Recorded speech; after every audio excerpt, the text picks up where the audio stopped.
محمد وعلى آله وأصحابه أجمعين.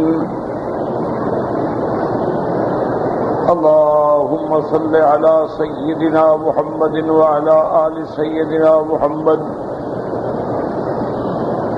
كما صليت على إبراهيم وعلى آل إبراهيم في العالمين إنك حميد مجيد.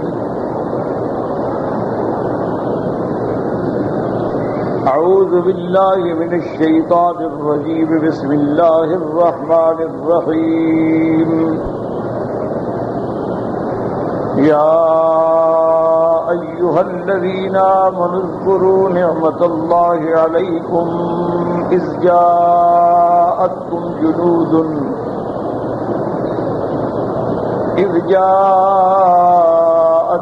جنود فأرسلنا عليهم ريحا وجنودا لم تروها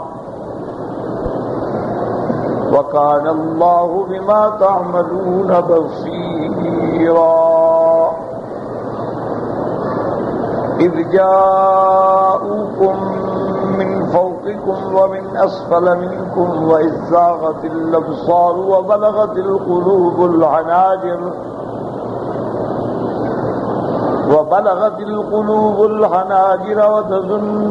وتظنون بالله الظنونا. قال المؤلف والمفسر رحمه الله تعالى: أدام النفع بعلومه وعلومكم في الدارين آمين. إلى أن قال: يقول تعالى مخبرا عن نعمته وفضله وإحسانه إلى عباده المؤمنين في صرفه أعداءهم وهزمه إياهم. تألبوا عليهم وتحزبوا وذلك عام الخندق وذلك في شوال سنة 5 من الہجرت على الصحیح المشہور. اب مفسر رحمۃ اللہ علیہ ان آیات کی تفسیر فرماتے ہیں کہ اللہ پاک ان آیات میں خبر دیتے ہیں اپنی نعمتوں کی، اپنے فضل کی، اپنے احسان کی، کہ جو اللہ نے اپنے عباد مومنین پہ احسان فرمایا، ان کے دشمنوں کا رخ پھیر دیا، ان کے دشمنوں کو ہزیمت سے دوچار کیا.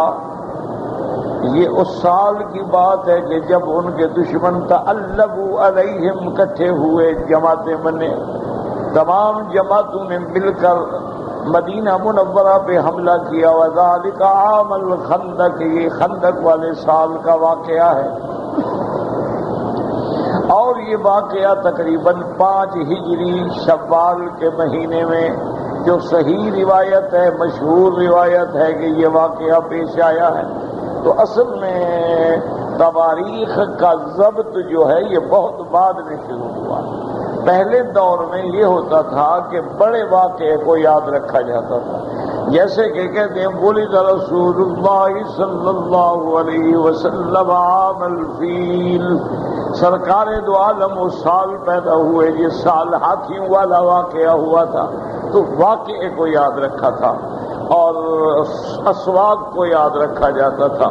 اسی لیے اب اس کا نام ہی عام الخندق ہو گیا کہ اس سال میں چونکہ خندق کا واقعہ پیش آیا، خندق کھودی گئی مدینہ منورہ کی حفاظت کے لیے. تو اور تقریباً صحیح اور مشہور روایت یہ ہے کہ یہ 5 ہجری کا واقعہ ہے اور شوال کا مہینہ تھا. تو اس سے یہ بات بھی یاد رکھیں کہ دیکھیں شوال کا مہینہ جو ہے، جیسے ہمارے بعض جاہل لوگ نحوست سمجھتے ہیں کہ شوال کا مہینہ منحوس ہوتا ہے، نعوذ باللہ، تو یہ بات غلط ہے. تمام مہینے میرے اللہ نے بنائے ہیں. ان عدت الشہور عند اللہ 12 شہرا، اللہ نے 12 مہینے پیدا فرمائے ہیں. ہر مہینے میں خیر بھی ہے، شر بھی ہے، ہر مہینے کے اندر امتحان بھی ہے، کامرانی بھی ہے، ناکامی بھی ہے. تو کسی خاص مہینے کو منحوس سمجھنا یہ کافروں کی رسمیں ہیں کہ منگل کا دن منحوس ہے اور بدھ کا دن منحوس ہے اور فلاں مہینہ بڑا بھاری ہے اور فلاں نام جو ہے بھاری ہے. یہ سب کافروں کی باتیں ہیں، اسلام کا اس سے کوئی تعلق نہیں.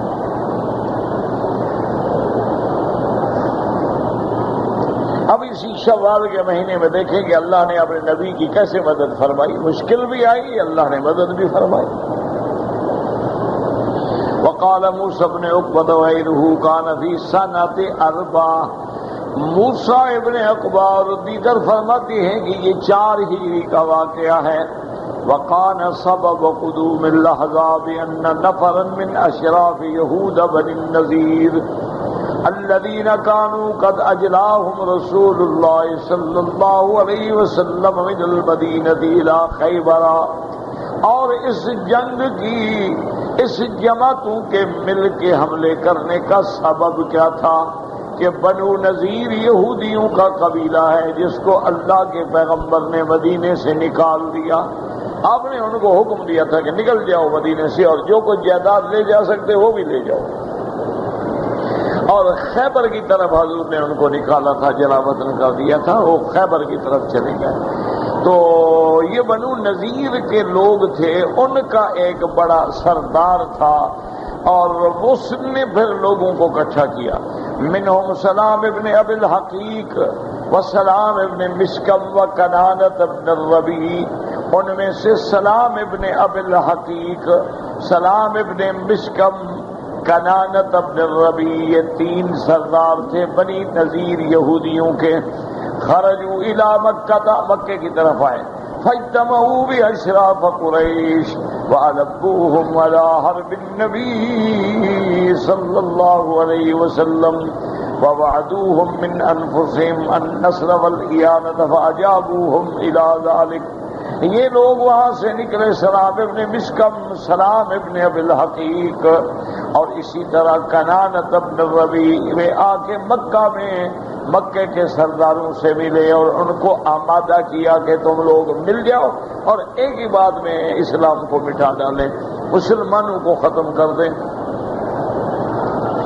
ایک بات ذہن میں رکھ لیں کہ ایک صحیح حدیث ہے میرے آقا کی. رحمت دو عالم نے فرمایا کہ ستفترق امتی علی 73 فرقۃ. حضور نے فرمایا کہ میری امت جو ہے وہ 73 فرقوں میں بٹ جائے گی. کلہم فی النار الا ما انا علیہ واصحابی. ان 73 فرقوں میں 72 گویا جہنمی ہیں، صرف ایک جنتی ہے. اور وہ جنتی کون سا فرقہ ہے؟ حضور نے فرمایا جو میرے اور میرے صحابہ کے طریقے. تو علماء نے یہ تحقیق کی ہے کہ حضور کی امت میں وہ 72 گمراہ فرقہ جو ہے وہ سب یہودیوں میں سے، یعنی ان کی بنیاد رکھنے والے کون ہیں؟ یہودی. اسلام میں جتنے فرقے پیدا ہوئے، مثلاً روافض پیدا ہوئے، شیعہ، اصل کیا ہے؟ یہود، عبداللہ ابن سبا. اسی طرح خوارج پیدا ہوئے، نواسب پیدا ہوئے اور بڑے بڑے فرقے پیدا ہوئے. تو ان تمام فرقوں کی بنیاد رکھنے والے کون ہیں؟ یہودی. اور اسی طرح دوسری بات یاد رکھ لیں، رحمت دو عالم صلی اللہ علیہ وسلم کے زمانے سے لے کر آج تک اسلام کو جتنی نقصان پہنچانے والے فرقے ہیں، جماعتیں ہیں، صاحب قلم ہیں یا میڈیا پہ ہیں، وہ بھی یہودی. ہر بڑے فتنے کے پیچھے ہاتھ دیکھیں یہود کا ہوگا. ابھی جو آپ دیکھ رہے ہیں اسلام کی اور کفر کی جنگ چل رہی ہے 9/11 کے بعد، پیچھے کون ہے؟ یہودی. انہوں نے بڑے آرام سے ایک حادثہ کر کے پورے کفر کو اسلام کے خلاف کھڑا کر دیا. حادثہ کرنے والے بھی وہ خود ہیں، آپ نہیں ہیں.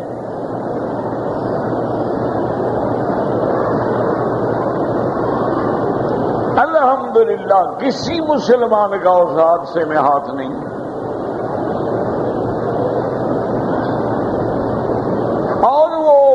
بالکل بنا ہوا منصوبہ تھا اسلام سے نبردازبہ ہونے کا، اس کے پیچھے بھی یہودی۔ اور قیامت سے پہلے جو سب سے بڑا فتنہ آئے گا، فتنہ دجال، دجال بھی یہودیوں میں سے ہوگا۔ تو تمام فتنوں کا سر چشمہ جو ہے وہ یہود ہے۔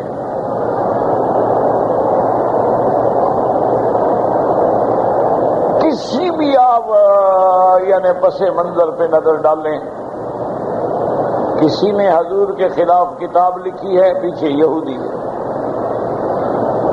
کسی نے سرکار دو عالم کے خلاف کارٹون بنائے، پیچھے یہودی ہے۔ کسی نے مسلمانوں کی قبلہ اول مسجد اقصی کو گرا کے ہیکل بنانے کی کاشیں اور کاوشیں کی ہیں، پیچھے کون ہے؟ یہودی۔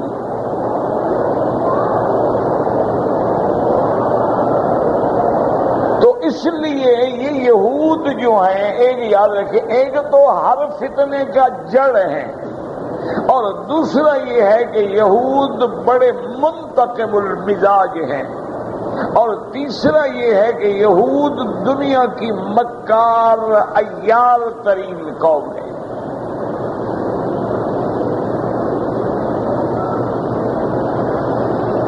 اب دیکھیں کہ انہوں نے جب مکہ میں آئے تو آ کر قریش کو تیار کیا کہ بھائی تم تیار ہو جاؤ، تمہاری ساری نصرت جو ہے ہم کریں گے، تمہارا خرچہ، پیسہ، دولت سب ہم لگائیں گے، ایک ہی دفعہ مل کے حملہ کرو اور اسلام کو ختم کر دو۔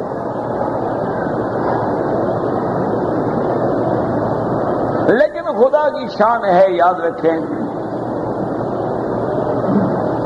کہ کفر جتنا طاقت لگا کے اسلام کو مٹا رہا ہے، اسلام بھی اتنا ابھر رہا ہے۔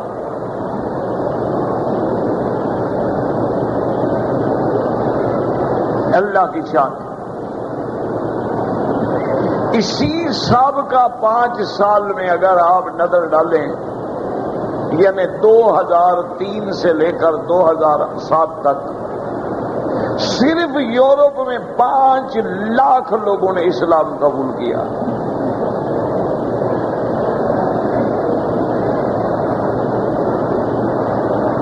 ایک ہوتا ہے نا جی کہ آپ کوئی ہندو ہو گیا، کوئی فلاں ہو گیا، یہ جاہل قومیں ہیں، پیسہ دے دیا، لالچ دے دی، ڈر دے دیا۔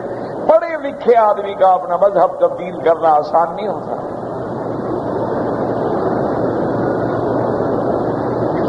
صرف اسپین میں 1 لاکھ آدمی نے اسلام قبول کیا، صرف سوئٹزرلینڈ میں 37,000 عورت نے اسلام قبول کیا۔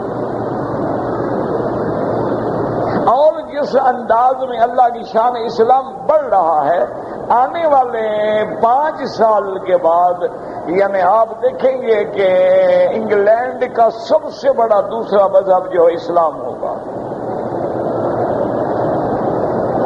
تو جتنا کفر دبا رہا ہے اتنا ہی اسلام ابھر رہا ہے۔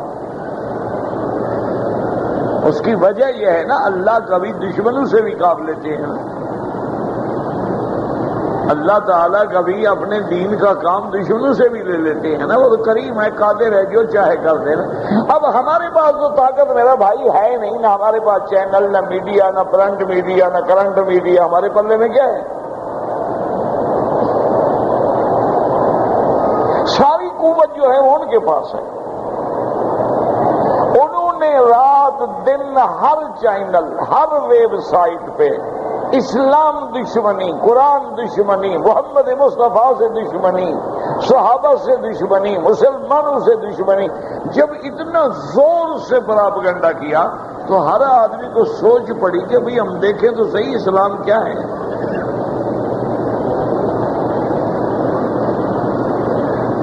ہمیں دیکھنا تو چاہیے کیا ہے اسلام۔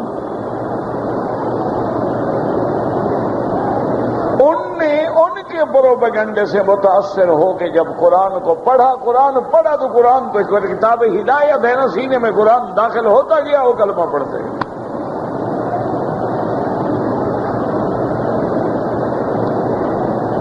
اس وقت پوری کفر کی دنیا میں سب سے زیادہ بکنے والی کتاب جو ہے وہ اللہ کا قرآن ہے.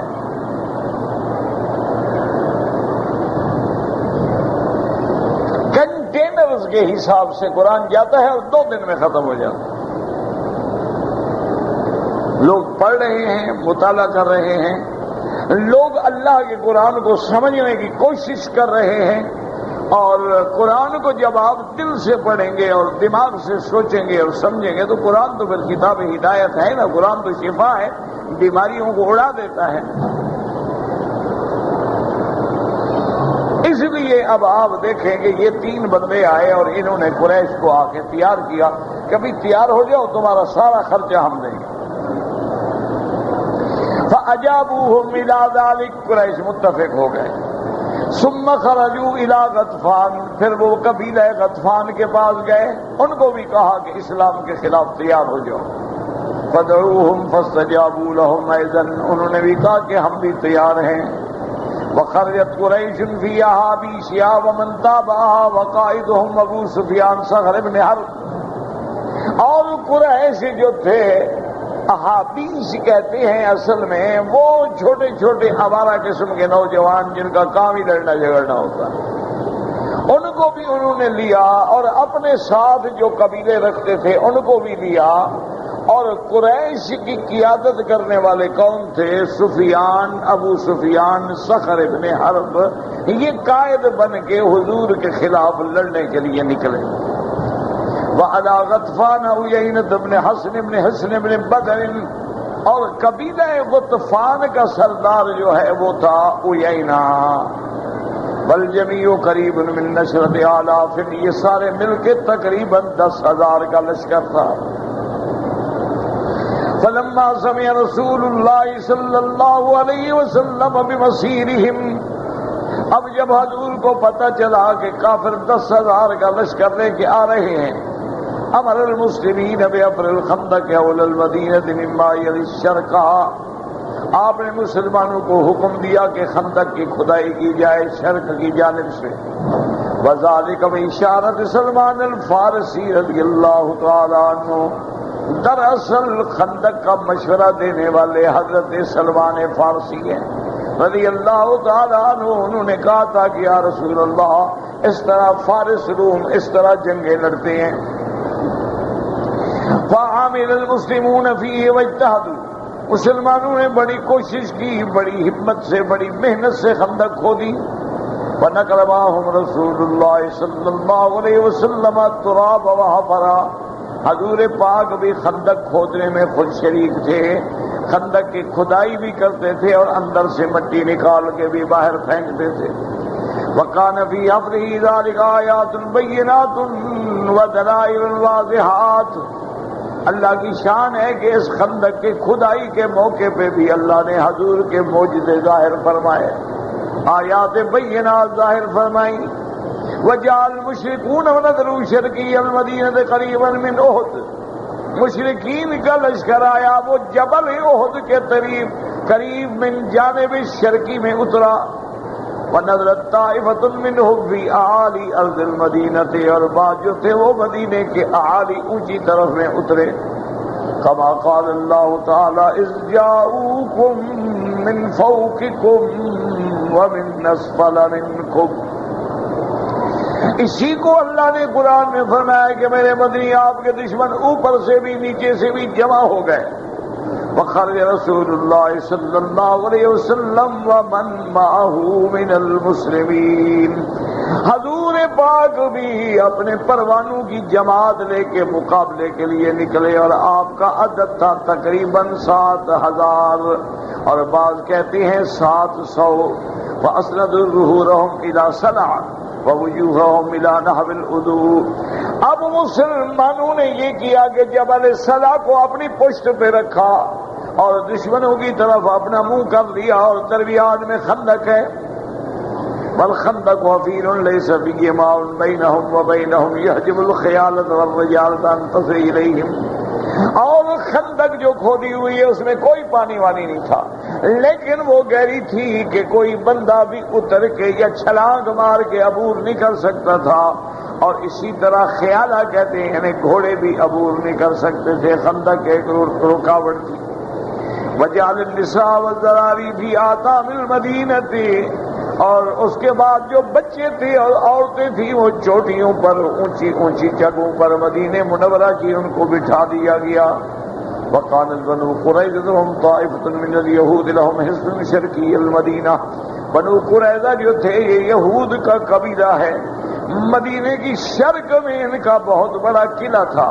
وَلَهُمْ أَحَدٌ مِّنَ النَّبِيِّ صلی اللہ علیہ وسلم ذمة وَهُمْ قریب من 800 مقاتل، اور ان کا معاہدہ تھا حضور کے ساتھ کہ یا رسول اللہ ہم آپ کے دشمن کی مدد نہیں کریں گے، آپ ہمارے دشمن کی مدد نہیں کریں گے، اور بنی قریظہ کے پاس تقریباً 800 لڑنے والے جوان تھے۔ وذهب إليهم محيي بن أخطب النذري، ان کے پاس جو ہے بنو نذیر کا سردار حیی بن اخطب گیا۔ فلم يزل بهم حتى نقضوا العهد ومالؤوا الأحزاب على رسول اللہ، اس نے کوشش کی اور حتیٰ کہ وہ بنو قریظہ جو تھے وہ بھی بات مان گئے اور حضور کے خلاف میدان میں اتر آئے۔ فعظم الخطب واشتد الامر، اب مصیبت بڑھ گئی کہ اپنے بھی مخالف ہو گئے، معاہدے والے بھی مخالف ہو گئے۔ وذاک الحال، اور بڑی پریشانی کا وقت آ گیا۔ کما قال اللہ تبارک و تعالی هنالک ابتلی المؤمنون وزلزلوا زلزالا شدیدا، کہ یہ وہ وقت تھا جب مومنوں پہ امتحان کے پہاڑ آ گئے، اور مومن جو تھے وہ بھی ان کے پاؤں بھی ہل گئے اور اپنی جگہ سے کہ کیا ہوگا، کیا نتیجہ نکلے گا۔ وَمَكَثُوا مُحَاصِرِينَ النَّبِيِّ صلی اللہ علیہ وسلم وَأَصْحَابَهُ قریباً من شہر، اور یہ لوگ جو آئے تھے فوجیں لے کر انہوں نے محاصرہ رکھا تقریباً 1 مہینہ۔ إِلَّا أَنَّهُمْ لَا يَصِلُونَ إِلَيْهِمْ وَلَمْ يَقَعْ بَيْنَهُمْ قِتَالٌ، لیکن اللہ کی شان ہے کہ 1 مہینے کے محاصرے کے باوجود وہ مسلمانوں پہ نہ حملہ بھی نہ کر سکے اور کوئی جنگ بھی نہ ہو سکی۔ اکا دکا واقعات ہو جاتے تھے، کبھی انہوں نے تیر مار دیا، کبھی انہوں نے مار دیا، کبھی انہوں نے پتھر پھینک دیا، کبھی انہوں نے پھینک دیا۔ إلا أن عمرو بن عبد ود العامري وكان من الفرسان الشجعان المشهورين في الجاهلية فكوا معه فوارث فاقتحموا الخندق وخلصوا إلى ناحية المسلمين۔ عمرو بن عبد الود جو ہے عامری، یہ بہت بڑا شاہ سوار تھا کافروں کا، بہت بڑا بہادر تھا۔ اس نے اپنے ساتھ چند سواروں کو لیا، اور سواروں کو لینے کے بعد وہ خندق عبور کر کے مسلمانوں کی جانب میں آ گیا۔ فنظر رسول اللہ صلی اللہ علیہ وسلم خیر المسلمین الیہ فیقال انہ لم یبرز الیہ احد فامر علی رضی اللہ عنہ فخرج الیہ فتجاوز ساعة ثم قتله علی رضی اللہ تعالی عنہ فکان علامة علی النصر۔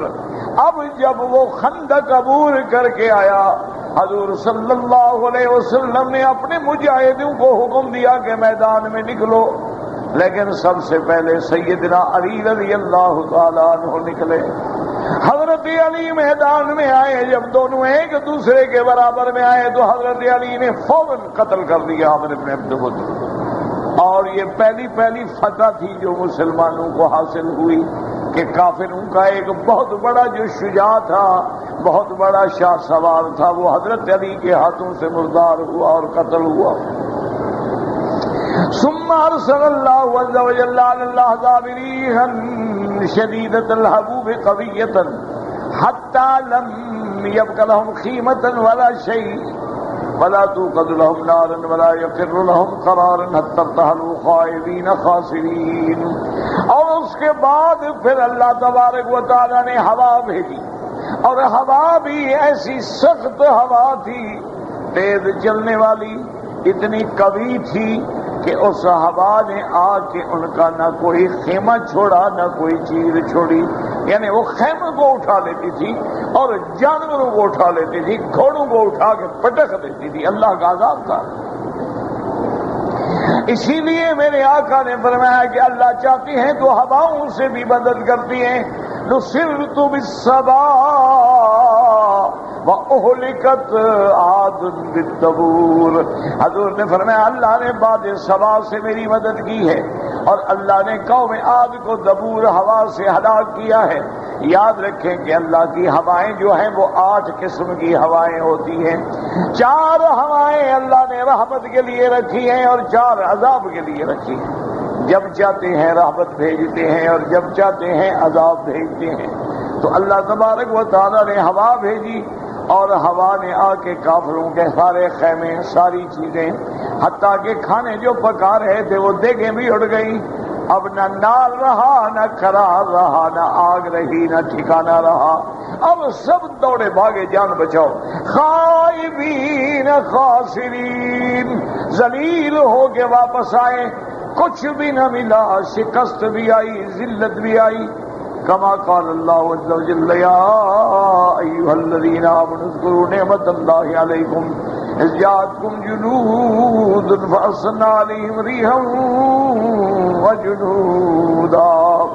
قال مجاہد وہی صبا، یہ ہوا جو تھی اس کا نام صبا ہے۔ وَيُؤَيِّدُهُ وَالْحَدِيثِ الْآخَرِ نُصِرْتُ بِالصَّبَا وَأُهْلِكَتْ عَادٌ بِالدُّبُورِ۔ صحیح بخاری مسلم میں حدیث ہے، حضور پاک نے فرمایا اللہ نے باد صبا بھیج کے میری مدد کی اور اللہ نے قوم عاد کو ہلاک کیا تو ان پہ ہوا دبور کی بھیج دی۔ تو اصل بات یاد رکھیں کہ یہ اللہ کی قدرت کا نظارہ ہے اور کمال ہے۔ کیا مانا؟ اللہ تعالی چاہیں تو انہی چیزوں کو ذریعہ حیات بنا دیں اور چاہے تو ہلاک بنا دیں۔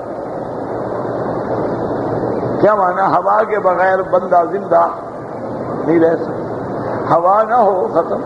اسی لیے آپ نے دیکھا ہے نا جو لوگ سمندر کے نیچے تیرنے کے لیے جاتے ہیں، سلنڈر لے کے جاتے ہیں، بھی ہوا نہیں ہوگی۔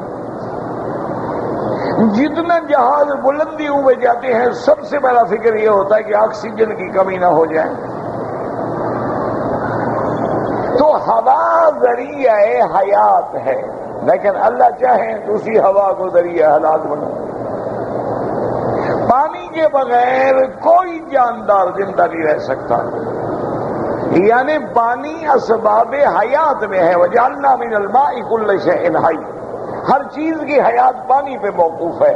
لیکن اللہ چاہے تو قوم نوح کو پانی میں غرق کر دیں، قوم فرعون کو پانی میں غرق کر دیں، وہی پانی عذاب بن جائے۔ یہ اللہ کی مرضی ہے۔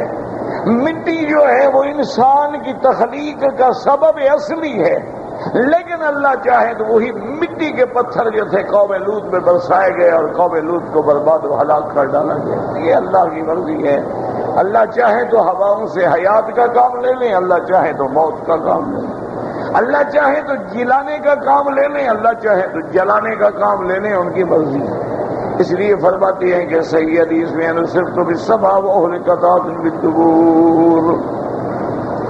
وقال ابن جرير حدثني محمد بن المثنى قال حدثنا عبد الأعلى قال حدثنا داود بن كما قال قالت الجنوب للشمال ليلة الأحزاب انطلقي ننصر رسول الله صلى الله عليه وسلم قال إن الحر بالليل إن الحر بالليل قال فكان تفريح الذي أرسلت عليهم الصبا۔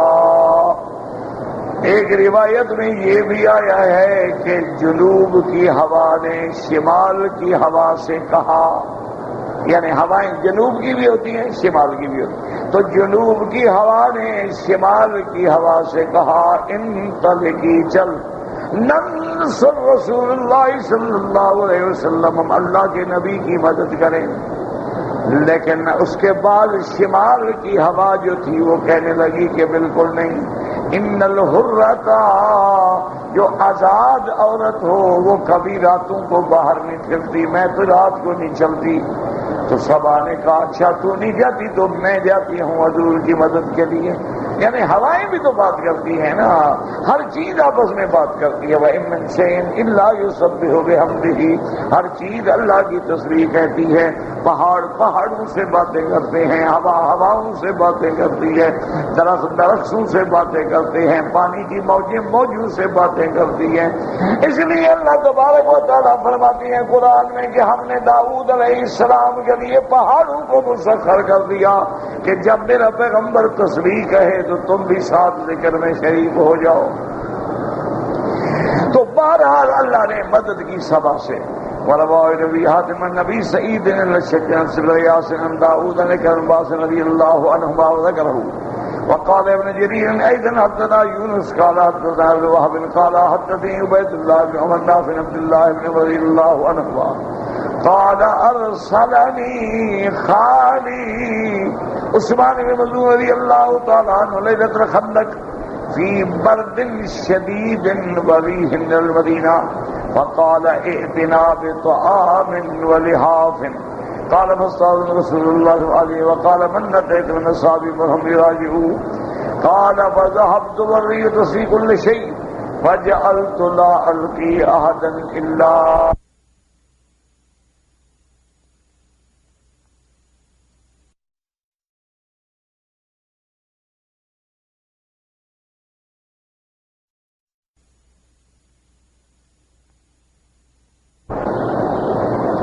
وقال محمد بن اسحاق يزيد بن زياد محمد بن كعب القرظي قال فتى من اهل الكوفه لحذيفه بن اليمان رضي الله تعالى عنه يا ابا عبد الله رايتم رسول الله صلی اللہ علیہ وسلم قال نعم يا ابن اخي قال كيف كنتم تصعون.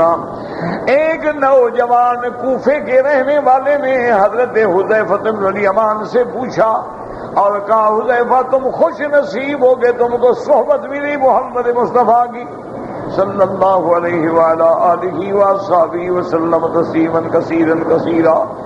حضرت حذیفہ نے فرمایا کہ ہاں میرے بھتیجے اللہ کا شکر ہے. قال کیف کنتم تصنعون، جب تم حضور کے ساتھ ہوتے تھے تو کیا کرتے تھے؟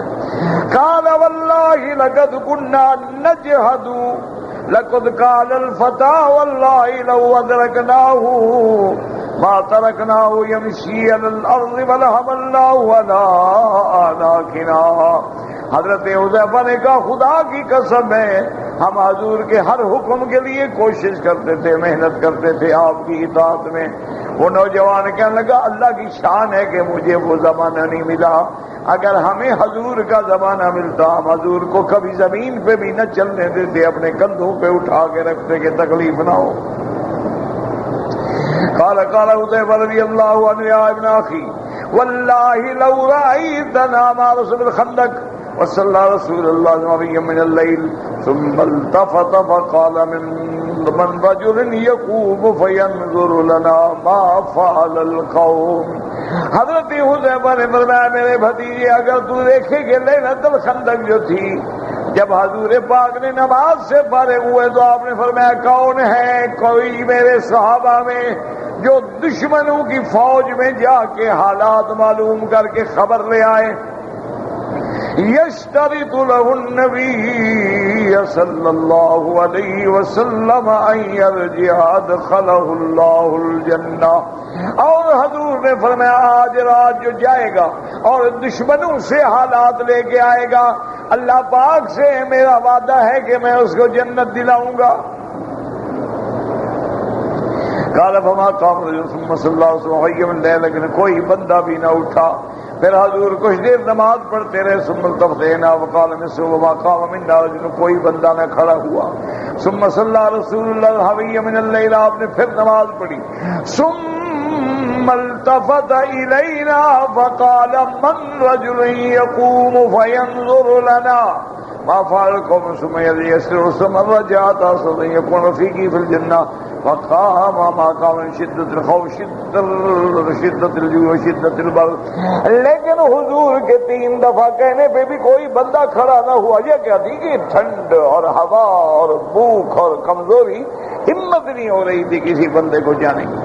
فلما لم يكن احد دعاني رسول الله صلی اللہ علیہ وسلم لم يقل لي بد من القيام حين دعاني حضور پاک نے مجھے بلایا اور فرمایا یا حذیفہ اذهب، آپ نے فرمایا حذیفہ جاؤ، فادخل فی القوم فانظر ما یفعلون، کافروں میں جا کے داخل ہو پتہ کر وہ کیا کر رہے ہیں، ولا تحدثن شیئا حتی تأتینا، اور کسی کو بات نہ بتانا جب تک کہ تو ہمارے پاس نہ آ جاؤ۔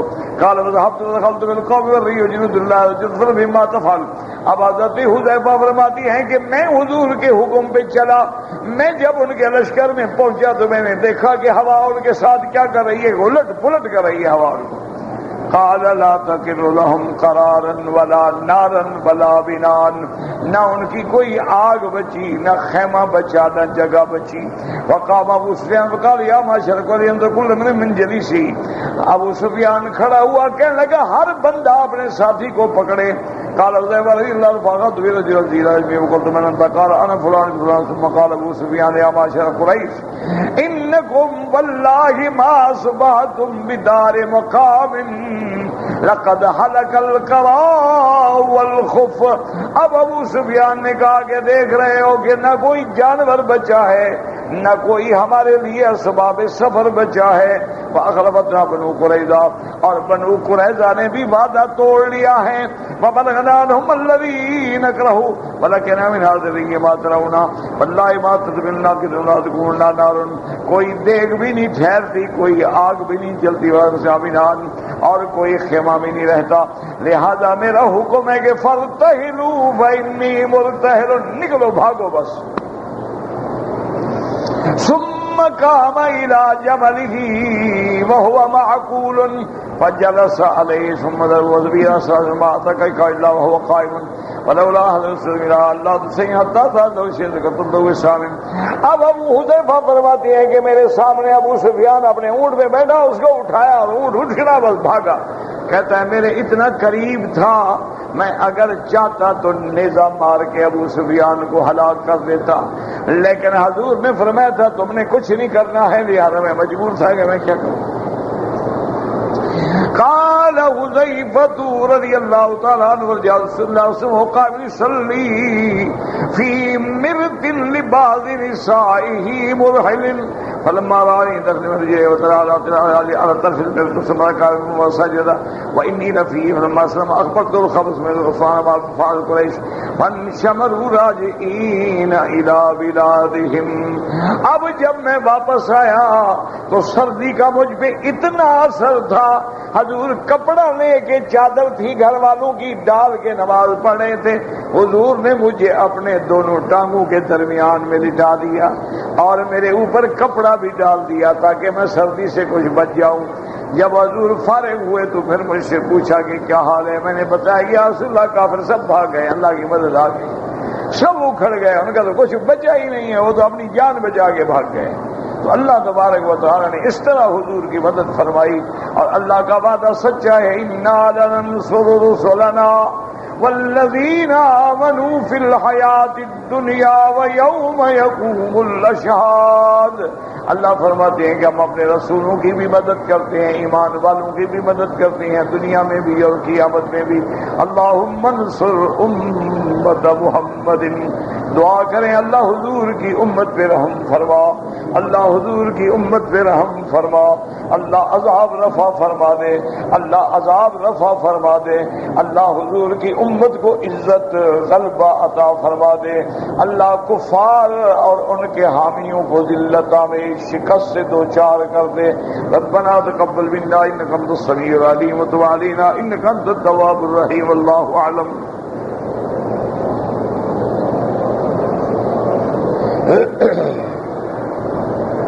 کہتے جی کہ ہمارے گھر میں کسی نے جادو کیا ہے،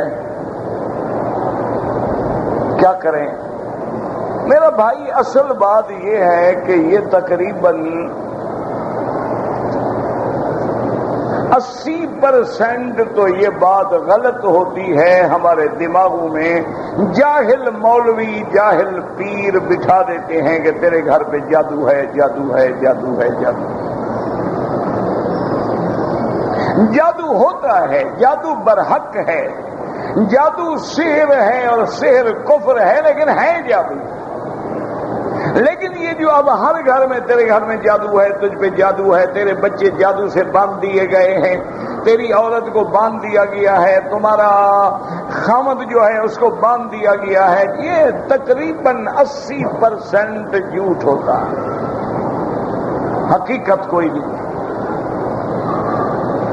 بعض لوگ جو ہیں وہ نفسیاتی مریض ہوتے ہیں، سائیکولوجیکل ایفیکٹ ہوتا ہے، ان کو ڈاکٹروں سے رجوع کریں، دوائی لیں، انشاءاللہ ہفتے میں ٹھیک ہو جائے۔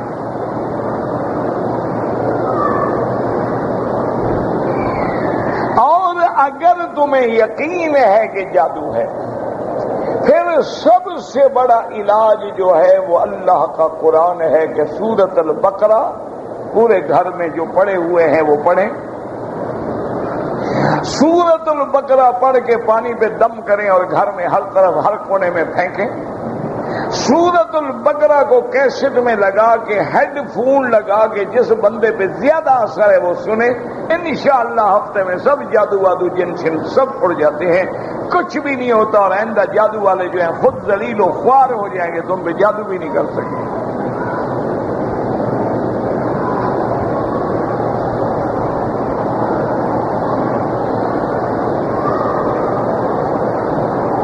اسی طرح علماء نے لکھا ہے کہ قرآن میں جو آیتیں ہیں، فَلَمَّا أَلْقَوْا قَالَ مُوسَىٰ مَا جِئْتُمْ بِهِ السِّحْرَ إِنَّ اللَّهَ سَيُبْطِلُهُ، یہ آیتیں۔ اسی طرح لَا يُفْلِحُ السَّاحِرُ حَيْثُ أَتَىٰ وَأُلْقِيَ السَّحَرَةُ سُجَّدًا، یہ ساری آیتیں بھی پڑھ کے دم کریں، سب سحر شہر جادو اڑ جاتے ہیں۔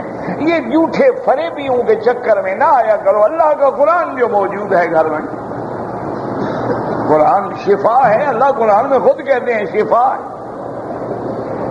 وَنُنَزِّلُ مِنَ الْقُرْآنِ مَا هُوَ شِفَاءٌ وَرَحْمَةٌ لِّلْمُؤْمِنِينَ، اگر قرآن شرک کی بیماری کو مٹا دیتا ہے، بدعت کی بیماری کو مٹا دیتا ہے، تو یہ ظاہری بیماریاں کیا چیز ہیں؟ یہ تو کوئی چیز ہے ہی نہیں نا۔ بس آپ یقین سے لگ جاؤ، سورۃ البقرہ پڑھو سارے گھر والے، دیکھو انشاءاللہ 2-4 دن میں نہ کوئی جادو، نہ کوئی سحر، نہ کوئی قصہ۔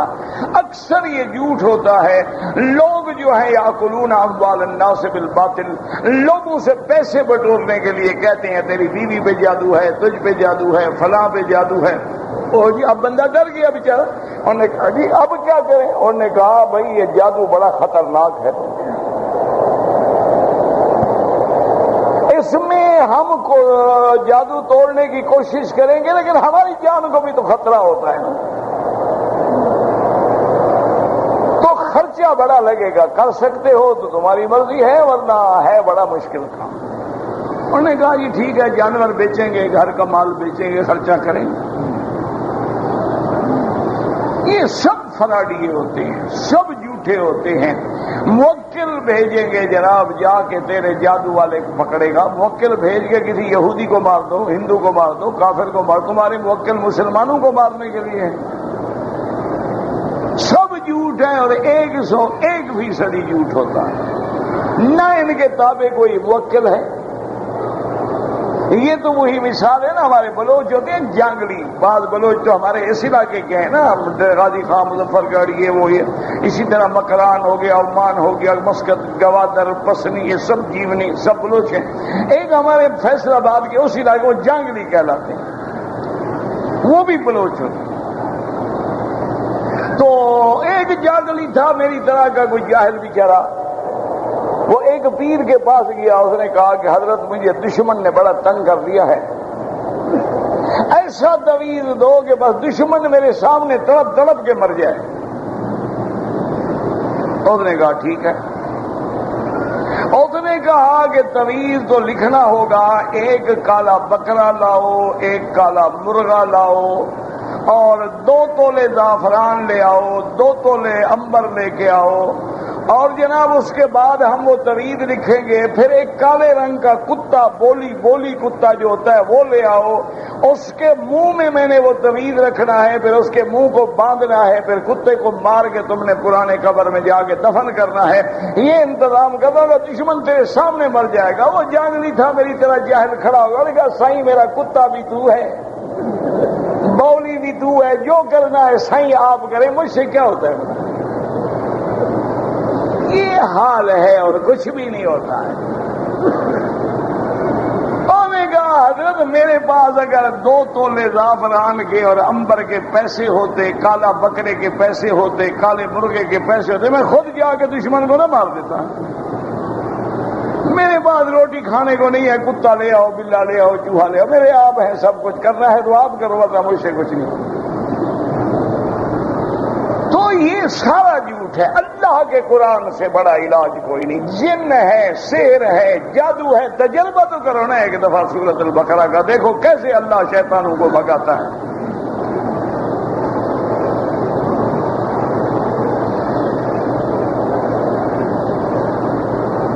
میری بہن کی اولاد نہیں ہے، اللہ جو بھی لاولد ہیں سب کو صاحب اولاد کر، یا اللہ سب کو اولاد عطا فرما، اور جن کی اولادیں ہیں ان کو صالح بنا، اور جن کے گھروں میں نوجوان بچیاں ہیں اللہ ان کے رشتے آسان فرما دے، مشکلیں حل فرما دے، بربادی سے بچا لے مسلمان۔ میرا بھائی علاج بھی کراؤ، دعا بھی کرو، صرف مولوی کی دعا کچھ نہیں کرے گی۔ ایک بات یاد رکھو، وَجَعَلْنَا لِكُلِّ شَيْءٍ سَبَبًا، اللہ نے ہر چیز کا سبب بنایا ہے۔ اب ایک آدمی شادی نہ کرے کہ مولوی صاحب دعا کرو میری اولاد ہو جائے، تو اولاد مرد کو تو نہیں ہوگی نا آخر۔ تم نے بیوی ہے، دونوں جا کے میڈیکل چیک اپ کراؤ، جس میں نقص ہو علاج بھی کرو اور دعا بھی کرو، پھر انشاءاللہ کامیابی۔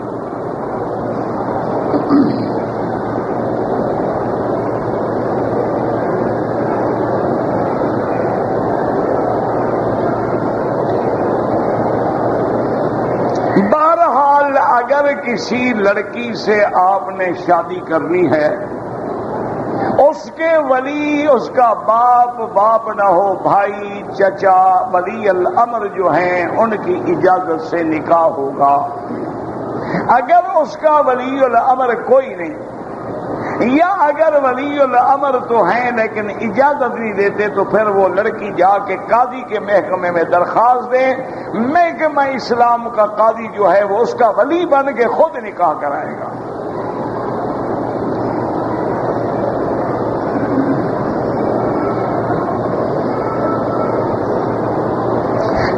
کہ ایک آدمی ہے اپنی بیوی کو پردے کا کہتا ہے، وہ کبھی کر لیتی ہے کبھی ہوتا، تم کہتے رہو، ہدایت کرتے رہو، اللہ سے دعا بھی مانگتے رہو، اور اسباب ایسے پیدا کرو کہ بے پردگی کی ضرورت ہی نہ آئے۔ پہلا پردہ کیا؟ وَقَرْنَ فِي بُيُوتِكُنَّ، عورتیں گھر میں رہیں، باہر نکلنے ہی نہ تو کیا کرے گی؟ اسباب ہی ایسے پیدا کرو کہ گھر میں رہے، اور کہیں جانا پڑے خود ساتھ جاؤ، اور پیار سے محبت سے نصیحت بھی کرتے رہو، دعوت بھی دیتے رہو، لگے رہو، انشاءاللہ پانی کا قطرہ قطرہ گرے نا پتھر میں بھی سوراخ کر لیتا ہے۔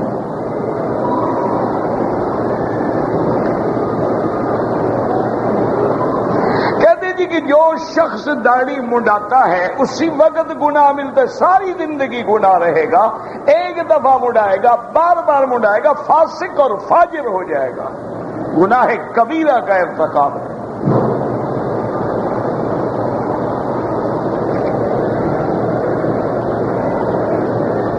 ہم پاکستان سے مسقط کے راستے سے جدے آئے، حیض کی وجہ سے ہم دونوں میاں بیوی نے جدے سے پہلے احرام نہ باندھا، 2 دن جدے رکنا پڑا، پاک ہونے کے بعد احرام باندھ کے جدے سے آئے، عمرہ کیا۔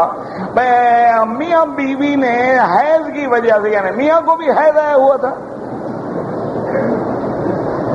حیض تو عورت کو آیا ہوگا نا۔ اچھا، بہرحال اگر تم دونوں چلے تھے جدے کی نیت سے کہ ہم جدے میں جائیں گے، 2 دن رہیں گے، بعد میں مکے جائیں گے، تو کوئی دم نہیں۔ اگر آپ چلے تھے مکے کی نیت سے، پھر آپ نے احرام نہیں باندھا، جدے سے باندھا ہے تو ایک ایک دم ادا کریں۔ دم دینے سے پہلے بالکل طواف کرو، سب کچھ کرو، جب اللہ پیسے دے دم دے دینا۔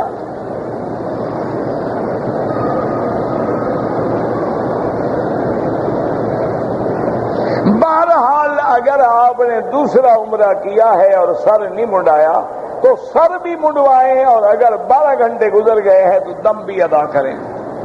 جتنے دفعہ عمرہ کرو گے سر منڈوانا ہوگا، بال ہوں یا بال نہ ہوں۔ کہتے جی کہ کیمرے والا موبائل جیب میں ہو تو نماز ہو جاتی ہے، نماز تو ہو جاتی ہے، نوٹوں پہ تصویر نہیں ہوتی، وہ بھی تو جیب میں ہوتے ہیں۔ آئیڈینٹی کارڈ پہ بھی فوٹو ہوتا ہے، وہ بھی جیب میں ہوتا ہے، اقامے پہ فوٹو ہوتا ہے، وہ بھی جیب میں ہوتا ہے۔ نماز ہو جاتی ہے، لیکن بہتر ہے کہ ان چیزوں سے بچیں اور ان کو دور رکھیں۔ عمرہ کرنا جعرانہ سے افضل ہے یا مسجد عائشہ سے؟ امام ابو حنیفہ رحمت اللہ علیہ کے نزدیک مسجد عائشہ سے افضل ہے، اور امام شافعی رحمت اللہ علیہ کے نزدیک جعرانہ سے افضل ہے۔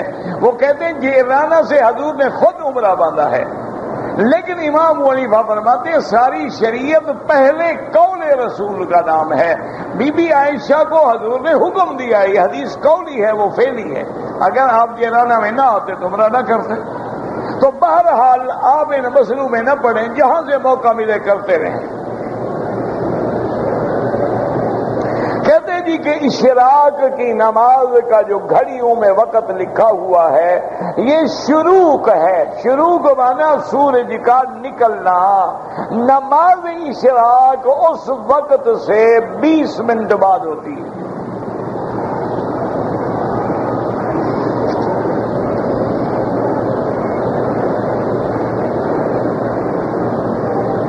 بہرحال ایک عورت نے مدینہ منورہ سے اس لیے احرام نہیں باندھا کہ وہ حیض میں تھی، یہ غلطی ہے۔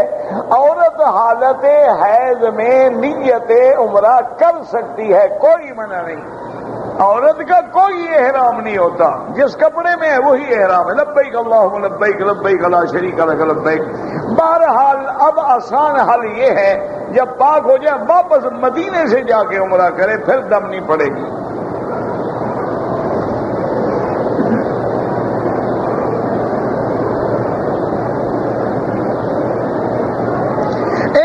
کو خواب کا مجھے پتہ نہیں چلتا، اور جو پیر نماز نہ پڑھتا ہو وہ دجال تو ہو سکتا ہے، پیر نہیں ہو سکتا۔ نہ آپ مجھے بتائیں پیر مسلمان ہوتا ہے کافر ہوتا ہے؟ حضور فرماتے ہیں جو ایک نماز چھوڑ دے وہ کافر ہو گیا۔ جب وہ نبی کے فرمان سے کافر ہو گیا تو پیر کیسے رہا؟ من ترک الصلاۃ متعمدا فقد کفر۔ حضور نے فرمایا جو بندہ جان بوجھ کے بغیر عذر کے ایک نماز چھوڑ دے وہ کافر ہے۔ قیامت والے دن جب جہنمیوں کو جہنم میں ڈالیں گے فرشتے پوچھیں گے کہ ما سلککم فی سقر، بدبختو تمہیں کون سی چیز جہنم میں لائی ہے؟ قالوا لم نک من المصلین، ہم نماز پڑھنے والے نہیں تھے۔ جو پیر نماز نہ پڑھے نا وہ پیر نہیں ہوتے، یاد رکھو۔ حضور نے فرمایا کہ منافق مکے مدینے میں داخل نہیں ہوں گے۔ یہ کہاں لکھا ہوا ہے داخل نہیں ہوں گے؟ کون سی حدیث ہے؟ حضور کے زمانے میں منافق نہیں تھے مدینے میں؟ اذا جاءک المنافقون قالوا نشهد انک رسول اللہ، وہ کہاں رہتے تھے؟ رئیس المنافقین عبداللہ ابن ابی کہاں رہتا تھا؟ وممن حولکم من اہل المدینہ مرضوا علی النفاق لا تعلمهم نحن نعلمهم سنعذبهم مرتين۔ یہ کہاں کا واقعہ ہے؟ ایسے گھڑتے ہو حدیث میں حدیث میں حدیث میں۔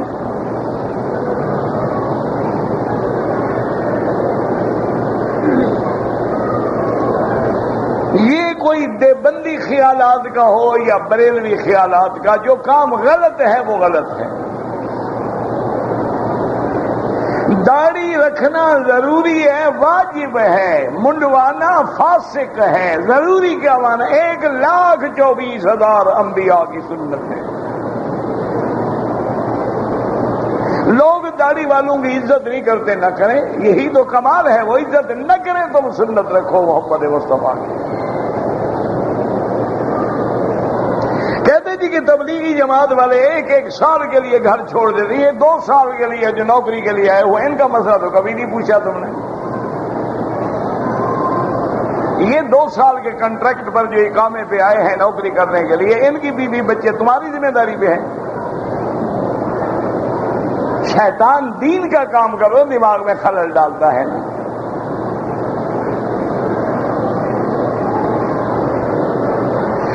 میری 1.5 سال کی بیٹی نے عمرہ کیا، بال نہیں کاٹے، 1.5 سال کی بیٹی کا کچھ نہیں ہوتا، کاٹے نہیں کاٹے کوئی بات نہیں۔ اصحاب الفیل کا واقعہ منا، جہاں منا ختم ہوتا ہے وہ وادی محصر ہے۔ مودودی صاحب نے لکھا، وہ فوت ہو گئے، جو لوگ مر جائیں ان کو معاف کر دو، لا تذکروا موتاکم الا بخیر، کوئی آدمی مر جائے بس اللہ اس کی غلطیوں کو معاف کرے۔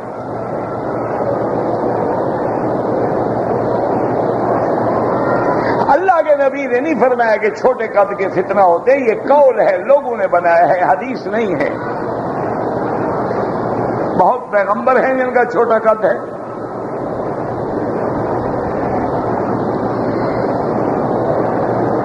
رکن یمانی کو ہاتھ نہ لگا سکیں تو اشارہ نہ کریں، حجر اسود کو اشارہ کرنا، بسم اللہ اللہ اکبر۔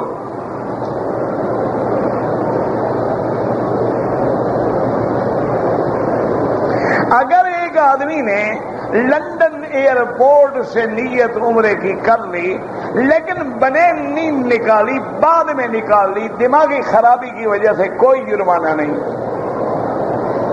اگر کوئی بوڑھا ہے، معذور ہے، اس کے بدلے میں عمرہ ہو سکتا ہے۔ غسل خانے میں نماز قریب ہے، پتہ نہیں، مجھے نہیں پتا کیا لکھا ہے تم نے، ربنا تقبل منا انک انت السمیع العلیم وتب علینا انک انت التواب الرحیم۔ اللهم اجعل لنا وللمسلمين من كل هم فرجا ومن كل ضيق مخرجا ومن كل بلاء عافية۔ اللهم فرج هم المهمومين، نفس كرب المكروبين، واقض الدين عن المدينين، واشفنا واشف مرضانا ومرضى المسلمين، وصلى الله تعالى على خير خلقه سيدنا محمد وعلى آله وأصحابه أجمعين۔ اللهم